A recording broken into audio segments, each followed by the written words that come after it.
Guys, so here's one of why you should not friend anyone on Roblox that you do not know.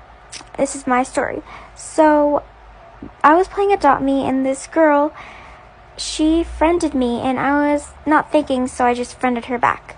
And she teleported to me, and she asked if we could be IBFs because she didn't have any, and I was like, okay, just to be nice. Over time, we started to become like really good friends. We had each other's social medias, like account, like TikTok, Instagram, Snapchat, and all that.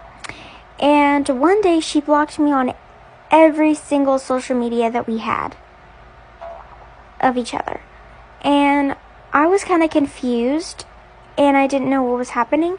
So I made a fake TikTok and messaged her. Okay, so after I texted her, she, on TikTok, she was like, I know it's you, stop it, I am about to hack your account with all my friends. And I was like, what the heck? How did she find this out? And then she hacked me, and I don't even know how, because there was a 2-step verification. And then I finally got it back because after like a week, because I DM'd Roblox, and they finally gave it to me. And then I changed everything. I changed like literally my password, my avatar, and I tried to save up for Robux to change my user, and I did that. And then but for some reason she still found out about my new account. So I blocked her on everything. Story time about why I made my boyfriend stop being friends with his girl best friend. So a little background information. I was in my sophomore year of high school, and my boyfriend and I had been dating for about 6 months. And he had been best friends with this girl, we're going to call her Addie, for about 3 years. Now, I had known Addie way before that, probably since we were in kindergarten. But her and I weren't like BFFs, we were more of acquaintances. But obviously, we became friends because she was always around my boyfriend. A month after him and I started dating, I decided that we had to set boundaries for their friendship. Because they had first period together, right? Well, every morning at 9:45, I would go on Snapchat and I would see a picture of them. And it would be her kissing him on the cheek. Not only would it be on her story, but it would also be on his. And I had her on Snapchat before that. She had never done that, ever. So he said that he had talked to Addie about it, right? And things were good for the next 2 months. Then they were forced to work together on a project. So like I said, they had been forced to work together on a school project. At least that's what he told me. So I brushed it off because I was not about to seem like the jealous girlfriend. Well, the next day, him and I were supposed to go out to the movies. So I texted him right before we were about to leave, and I said, hey, are you on your way to get me? He goes, OMG, no, I'm sorry, I forgot. I have to work with Addie on this project. She's about to come over my house. So at this point, I'm like really pissed off. So I text him and I say, I thought you guys had a whole week to work on this project. Why does it have to be tonight? Addie knew that him and I were supposed to go to the movies that night also. He said, we just want to get it done really quickly so that way I can spend the rest of the week with you. And she's snapping me the whole time that she's at his house off of his phone. So at around 1:30 a.m., I get a Snapchat from her on his account, and she's laying on his chest.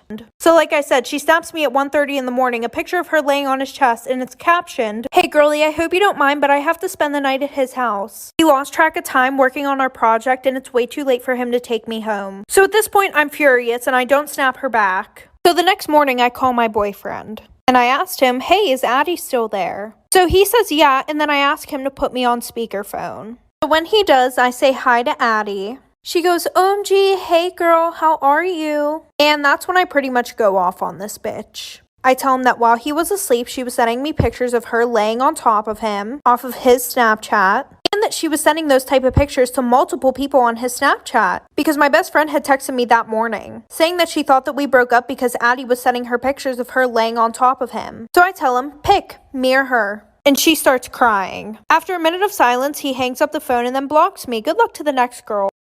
When I was 12, I used to write sexual stories on Wattpad. This boy named Justin Bieber added me as a friend and he had Justin Bieber as a profile picture and everything. He messaged me and said I was cute and that he was the real Justin Bieber. I believed him and we started online dating and I told everyone at school I was dating Justin Bieber and I showed our messages to everyone every day. He said he wanted to meet up after school in the car park and I said okay. I told everyone he wants to meet me after school and everyone got so jealous. I got to the car park and I see a 50-year-old man wave at me and he called me over. I said, do you know where Justin Bieber is? And he said that he's Justin's dad and that he will take me back to his mansion to meet him.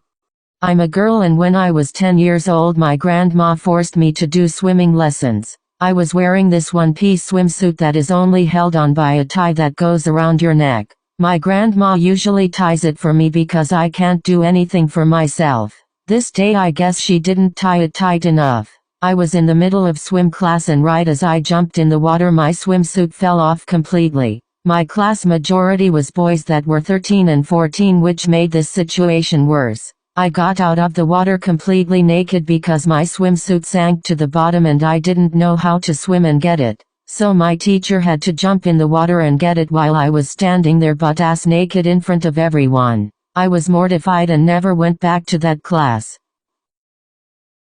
Story time about how my boss caught me hooking up with my coworker at work. Disclaimer, this is not my story time. A few years back, I was working at a really bougie restaurant on Sunset Boulevard in Hollywood. I was a host and all of the servers were super attractive. Everyone was either a model or an actress. I'd only been working there for a few months when this new guy got hired. Let's call him John. John was super attractive. Every single girl that worked at the restaurant was trying to find out if he was single or not. Well, it turns out he had a girlfriend. His girlfriend was super jealous. She was so jealous that she would actually come to the restaurant and sit in his section and just order food. She would stay for hours. One day, John and I had the opening shift. It was him, myself, and all of the kitchen staff. It was pretty slow, so we got to talking. He told me he was a model and he said that I was so beautiful that I should start modeling too. Well, that went straight up to my head. Once our shift ended, he asked me if I wanted to hang out, and of course I said yes. Then he grabbed my hand and took me to the back room. Suddenly, he closed the door and started kissing me. I was a little bit shocked, but I got into it. My manager walks in. So John and I are making out in the back room, and suddenly my manager walks in. We were also doing other things, but I'm not going to mention that. Disclaimer, this is not my story time. Well, John and I tried to pretend that we were back there cleaning. It so did not work. My manager said, "Are you guys making out back here?" We both said no at the same exact time. That's when he says that John's girlfriend had been waiting for him for half an hour. We didn't even realize how long we had been in there. Then my manager, let's call her Sandy. Sandy was really annoyed and I could tell. And she waves John's girlfriend to come over. She comes running over and she can see that John had his shirt halfway on. She looks at John and says, "I knew you'd do it again." She started crying, but of course John denied everything. And so did I. Of course I felt absolutely terrible. Then my manager looks at me and says, "If you want to be an SLUT, you better go find a job somewhere else." She told John he could leave. I was like, what? We were both in there, so why does John get to leave? She takes me to her office and writes me up. And I said, what about John? After my manager caught me making out with John and told his girlfriend, she told John he could leave. But she takes me to her office and writes me up. Then she says she's gonna have to talk to the owner of the restaurant and I should be ready to get fired. The following day I show up to work and everybody knows what happened. One of the other girl servers comes up to me and she's like, "You know that Sandy had a crush on John, right?" And I was like, no. Then it all made sense. Of course she didn't want to get him in trouble. She liked him. Well, Sandy didn't take one thing into account. I had a great relationship with the owner of the restaurant. I was the only person that talked to him because everyone else was scared of him. So he came into the restaurant, I explained to him what happened, but I also told him that it was unfair that Sandy only wrote me up and that she threatened to fire me. He called Sandy over and asked her if it was true. And Sandy said that John said that I had pressured him into making out with me. As if! The owner of the restaurant said I was not getting fired. So I'm still working there. John is too. Sandy is too. But I don't know. Should I quit? What do you guys think?